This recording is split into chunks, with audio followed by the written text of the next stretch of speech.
nagpapasalamat sa St. Luke's Employees Association at kami ang napiling tulungan sa araw na ito.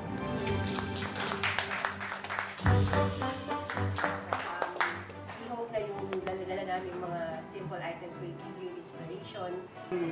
Malapit sa akin yung AFP kasi my father also is a retired assistant personal polo and I am also a scholar ng APSLA. Ayan, in behalf of the management of St. Luke's, Union ng Quezon City, saka yung Union po ng Loban, babatitin na namin yan ng African Asian Care.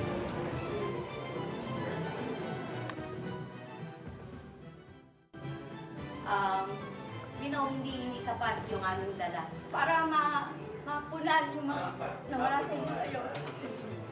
At kami rin nagpapasalamat at nakarating kami dito at para naiabot namin sa inyo mga tulong na kailangan nyo kahit maliit pero malaking bagay.